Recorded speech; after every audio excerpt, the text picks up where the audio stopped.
Welcome in Line by Line. Today with Francois Liechtenstein, we are analyzing a song Star Sky by Two Steps from Hell. Francois, why did you pick that song? I picked the song because it's a beautiful song, and the last one we talked about, we talked a little bit about burning bridges, and there's a little piece in this about turning pages and burning pages that I thought maybe linked onto that quite nicely. There are worse songs for us to talk about, so I thought this wouldn't be too bad. Yeah, rowing with one hand. Okay, let's get to it. Do the honors. Here we are, riding the sky, painting the night with sun. You and I, mirrors of light, twin flames of fire, lit in another time and place.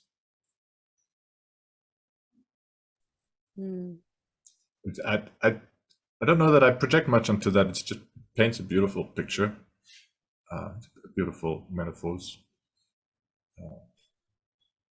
A little bit in the song, the kind of thing I project onto it are two people. I'm thinking of like two beautiful, sophisticated people who are like good matches for each other, but whose destinies just kind of slightly off. So they're just slightly in the wrong time and right place, and they kind of cross each other's paths.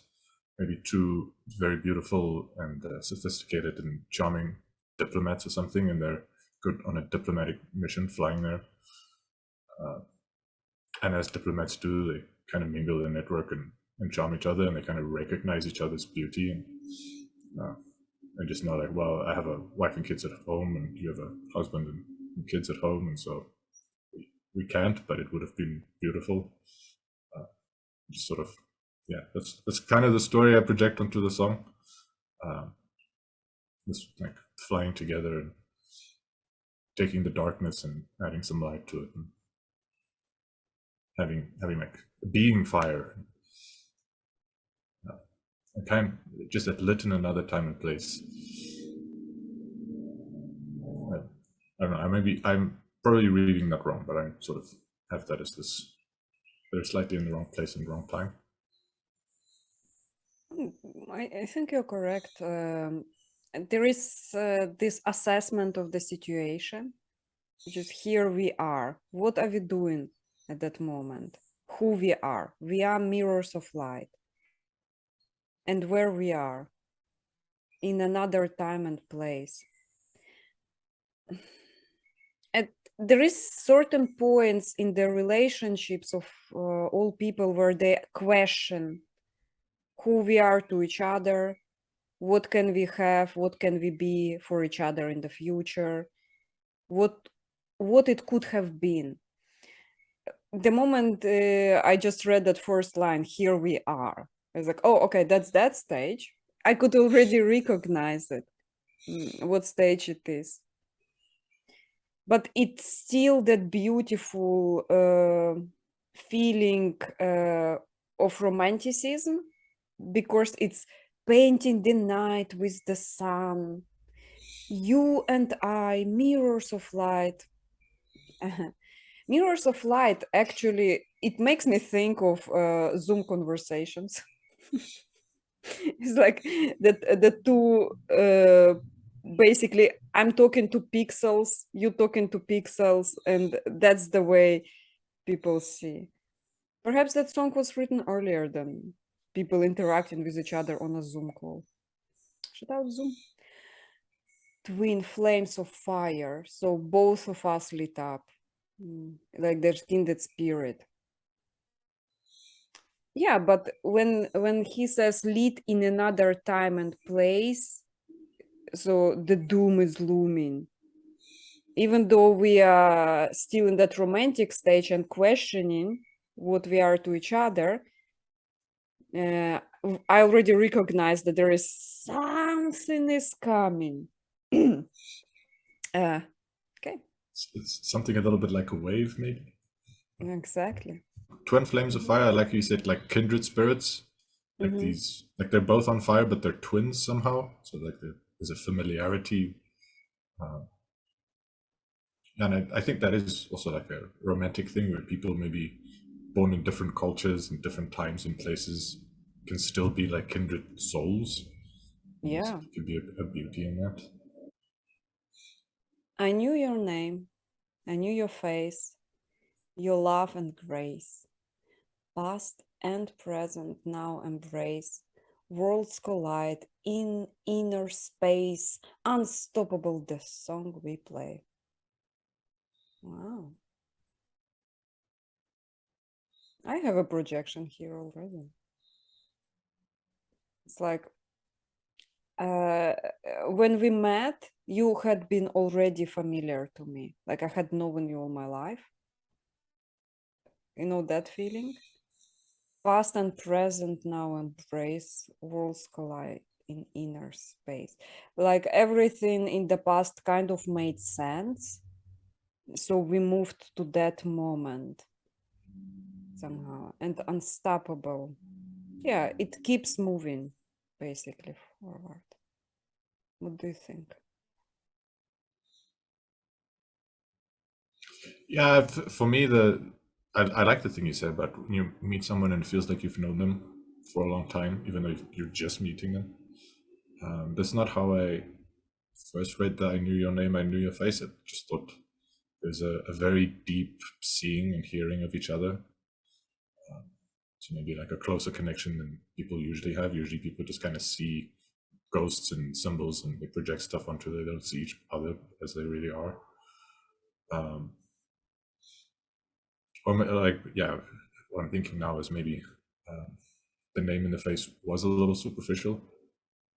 That's not how I was reading it in the past. I like that's I think the reason why I wasn't reading it like that is the next line, your love and your grace, just like seeing into someone's character rather than the name. So you weren't, I knew your name and I knew your face. That's not all I knew. I also more deeply saw into your heart. And it was beautiful. What I saw was lovely and graceful. I like the past and present now embrace. The reason I really like that is because very often people will, in meditation circles, it's often the case that people present being present as superior to remembering the past. And I like how they're combining those things, like present now, but the past is with us, like the past is alive in the present. So both past and present now embrace. And worlds collide in inner space. I project just the type of thing I do with people. I have imaginary conversations with them, and often I'll have imaginary fights with them, and it'll be like a working out of conflicts of interest or different ways of viewing the world or opinions that clash. And I do a lot of that clashing in myself and try to keep a minimum between the people, try to keep that as reasonable as possible, do all the crazy things inside. So the worlds colliding is something that resonates with some of my experiences. And then Unstoppable, the song we play, I get the sense that they're part of a movement that they're not necessarily orchestrating. So there's a structure, like a diplomatic mission, for example, or just like the fate that brought them together. That fate they can't really change. It just goes on, and they're just a part of it, and they have their places in that song, and they're playing their parts. But the song is like more powerful and more lasting than they are. So there's like sort of surrendered to the power of the song, or the will of the song, if you will, or to fate. But like they're not calling it fate; they're calling it a song, which is like a beautiful fate anyway. She might have written it to a musician. That's what I think. I really like what you said about worlds collide in inner space. I haven't thought of it being an internal conversation with that person. Somehow I projected accepting the other person completely, like uh, she accepts personality of the other person and she makes it work inside her brain somehow. like the other person is different, and she's like, okay, that's how it works out, and then those worlds collide, imaginary. It is sad that sometimes because people are so different from each other, her imagination collision is different from his. Like he imagined something completely different with her. I knew your name and I knew your face as well. Even though it feels like we had known each other at the beginning, we actually project our past onto a person. So that is not actually knowing the other person for real. It's recognizing something familiar in another person. Your love and grace is familiar. Past and present embrace. What you said is really good. Instead of being here and now, you understand who you are being here and now. Like it's like being here and now, but in the context of the past actions. It's like full on embracing yourself, not a part of it where it's just right now somehow. Yeah, it's good. It's good, yeah. And it goes to the chorus. Burn the page for me.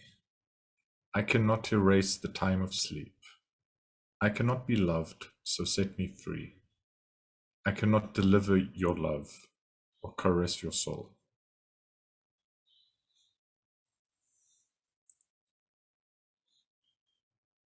Like just in the context of what we were saying previous to, it's a little surprising. It comes a little bit out of left field. This person says, sort of, the burn that page from you, burn the page for me, I think is write off a dream for me as impossible. Just forget about it. Just let the dream die. Because it's a beautiful story that could have been, just let it die. And it's because I cannot, like there's no way I can make that dream work. There's too much sleep somehow that I can't take back, and I can't be loved the way I need to be loved, and I can't love you the way you deserve to be loved, and I can't caress your soul. So it's like this, like a beautiful love story that can't happen, but that's like very obviously might have happened. Like it's like a very salient dream that maybe has some pull on the author, but that the author kind of knows this. Yeah, maybe it can't happen, so rather not want it to happen.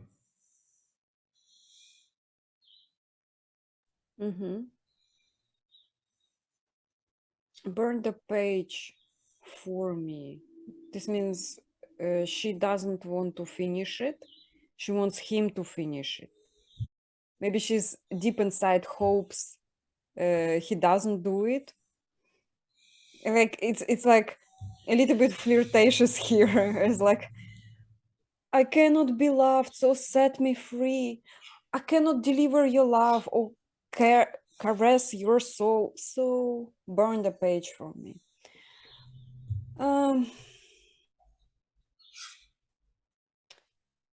Broken expectations at the very beginning, where you still feel the romanticism, but the first reality already creeped in.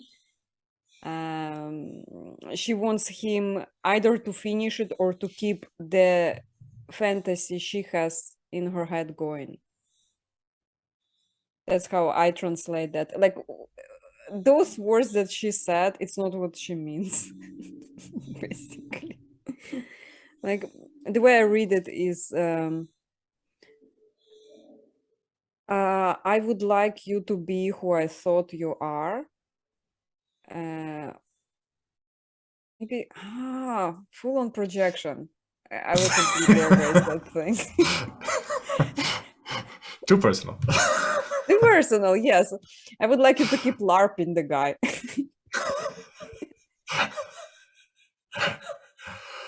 Yeah. Yeah. Yeah. Cannot erase the time of sleep. Cannot be lost, so set me free.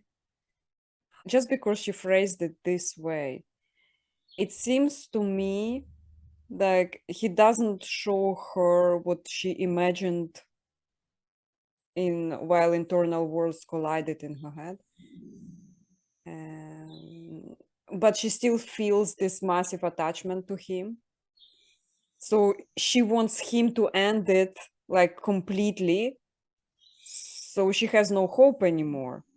That's what she asks him. End it for me, since you cannot love me the way I want to be loved. But she's shy, so she's like, I cannot be loved at all.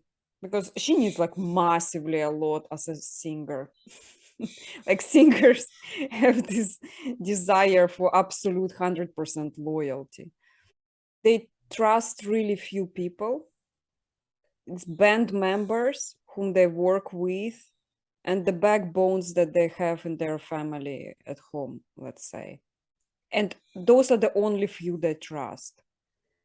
And when a singer falls in love, they immediately, the person they fall in love with, they want that person to be as well as reliable as the band members and as the, let's say, relatives they have who support them somehow. And that person, other person, even though fire and everything is so beautiful and romantic, is free, completely free, doesn't have to do anything. And she can't control him, so she asks him to end it because she still feels hope. Yeah. Yeah, that's the thought that came to me while you were talking was like that hope of this like beautiful dream of life, of love that might have been, is like a prison cell she wants to be let out of. So like just destroying the dream or burning the page would be like tearing down the cell that keeps a prisoner. You can see why she's kind of asking for it. She wants to be free, but at the same time, like the the thing that's keeping her prisoner is a beautiful song. So she also would be sad to burn up the beautiful song. Anyway, I guess I could do the next stanza. No, but the thing is about when she asks him to be free, this means it's up to him. Because when the singer decides it's over, like she doesn't ask questions anymore. She doesn't, oh, let me. No, she's like, no, we are done. That's the way the creative types ended. Then I look like, please, maybe. No, when it's in the realm of, that burn that for me, set me free. It's still in the realm, chase me. I want the dream to continue. Like literally translate. Literally translate or project? Literally projecting. Yes. Yes. Yes. Yeah. All right. So turn that page for me. I cannot embrace the touch that you give. I cannot find solace in your words. I cannot deliver you your love or caress your soul. It's the same thing, isn't it? It's just like half of it's exactly the same words. Yeah. Like I cannot find peace in your words. So there's maybe that colliding of worlds. Just like even when they speak, like the colliding just continues. There's no peace to be found. Cannot embrace your touch is an interesting thing that I'm not the only thing I can project onto that is again Zoom calls, where like people can't get in touch literally. I have a suspicion that's not exactly what was meant.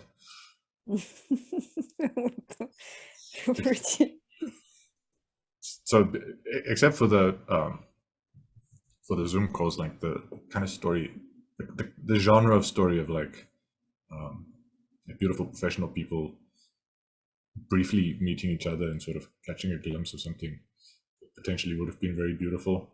Like they may have touched each other, like do a courtesy kiss on the cheek, or like a shaking of hands, or like a hug, or whatever the custom is in the context where they were, which might have been just I guess it's just a polite courtesy, and the writer might have wanted to like fully embrace the physical contact, but can't because like it's not appropriate in that context.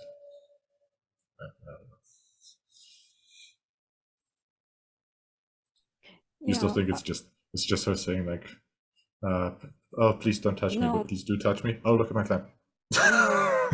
Actually, in this second half, I agree with the idea that there is a dream, but they physically can't realize that dream because life circumstances prevent it. And she's like, because we can't have it, I would like to have your touch, but I can't have it. And cannot find solace in your words.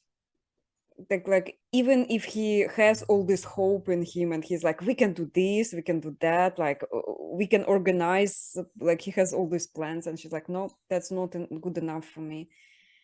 I cannot deliver your love or caress your soul.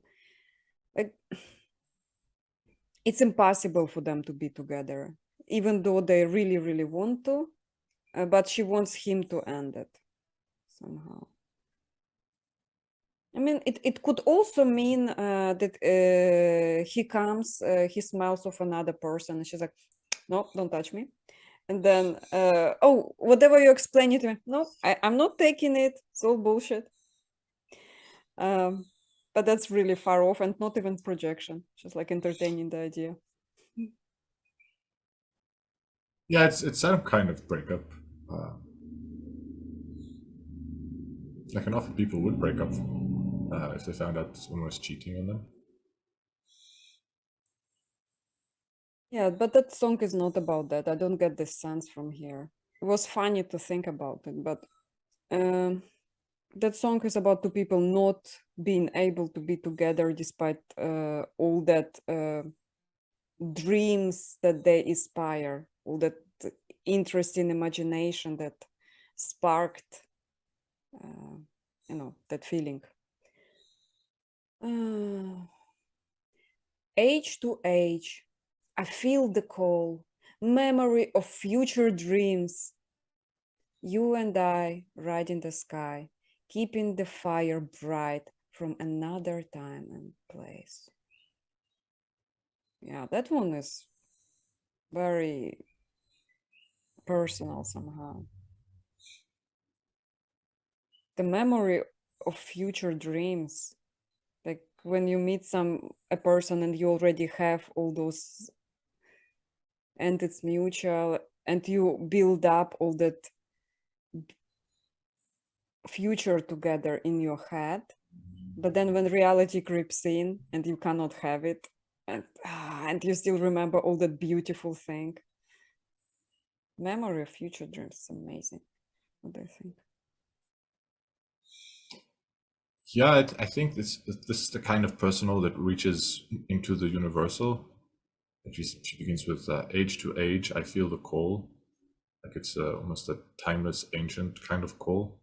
That many people have felt this call, the kind of call that maybe even our distant ancestors in other mammals feel as well. The memory of future dreams makes me think of maybe you meet someone that of a kind of person that you've given up on meeting ever, but when you were younger, you would dream about having a future with that kind of person. And when you meet someone like that, it just like reawakens dreams in you that long ago you've stopped having. They worry about the future.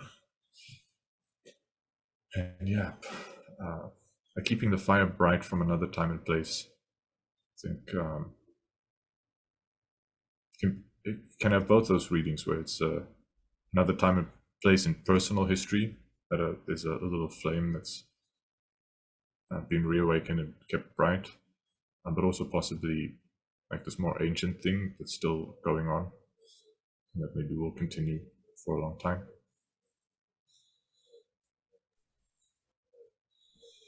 Yeah, that resonated actually. Before you meet the person even.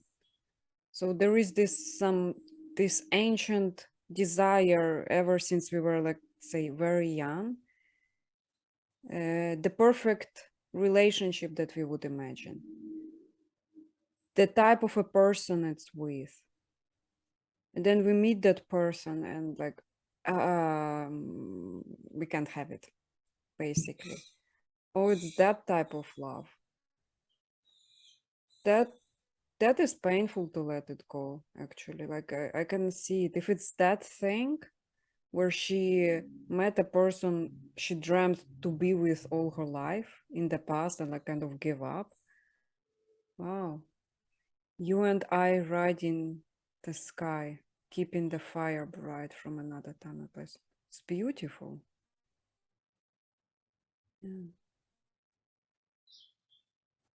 Like it. I know your name, I know your face, your touch and grace. All of time cannot erase. What our hearts remember stays, forever on a song we play. So is it a breakup?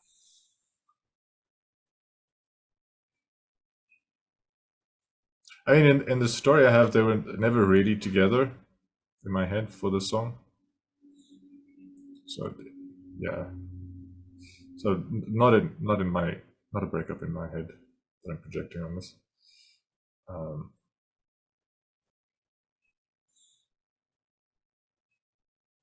No, it's a bit of a throwback to what I said earlier with the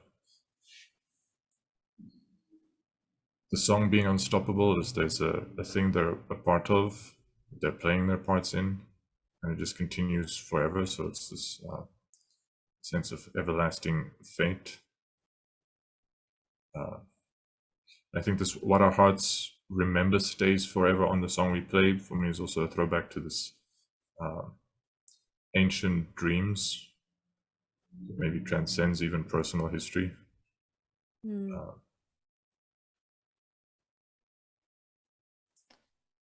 I think it's like a very nostalgic feeling, almost like a nostalgic feeling of loss, of something, same time impossible and also like eternal, like unstoppable. Yeah.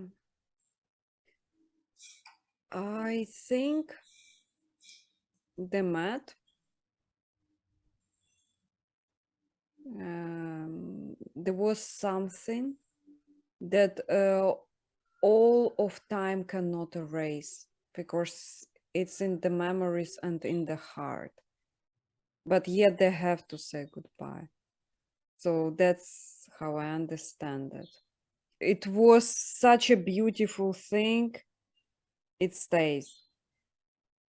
Like she confirms, she confirmed her imagination, basically, maybe somehow. Something like that.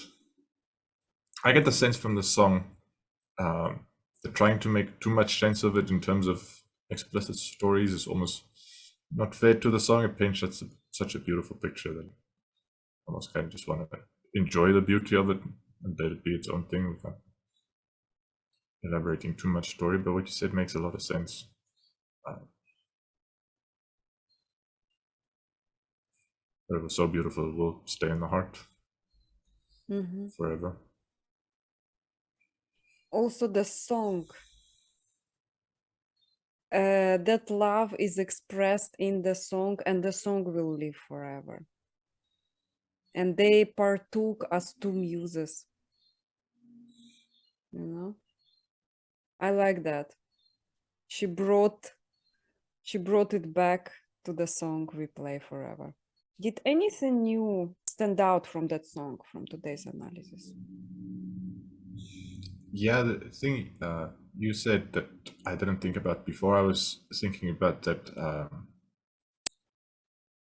memory of future dreams in terms of like ancient history, not personal history. You brought it back to, or the way you spoke for me brought it back to personal history, like a memory of personal dreams. So that was a bit different.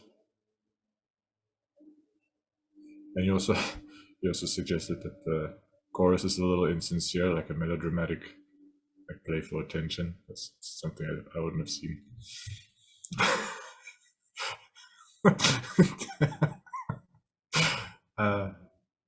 Yeah, so those are a couple of things.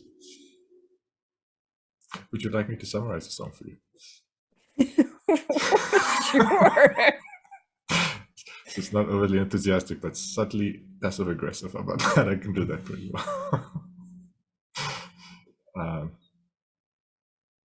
Yeah, I think it's a song about a person who's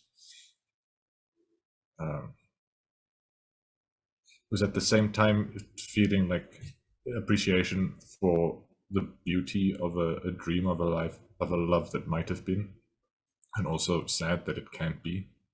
Sort of a little bit desperately asking the other person to help that dream die, because that kind of beauty that's alive in one's heart that can't be real in the real world is kind of painful, because that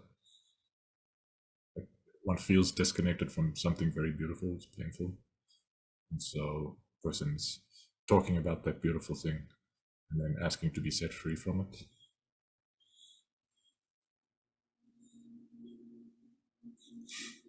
Yeah, that resonated.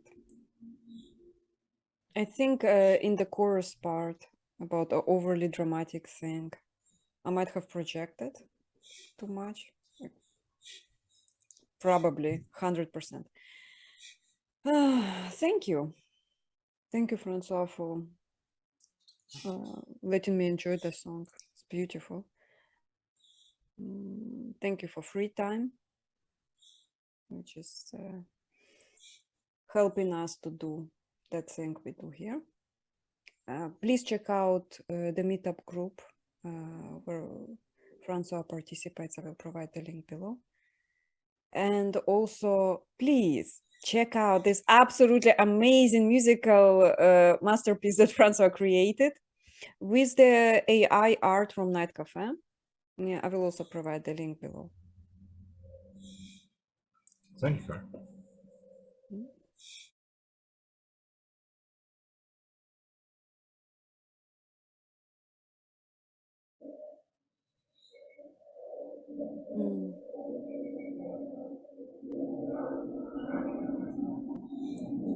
Little moment there. The most personal is also the most universal. Yeah, the last time I heard someone say that, I heard them attributed to Carl Jung. Yes, I totally used it in 2 line by lines already. All the wisdom I pick up from Overthinkers Anonymous. Shout out Overthinkers Anonymous. Guys, please check it out. Put a link in the doobly-doo. I will put the link in the Google-doo.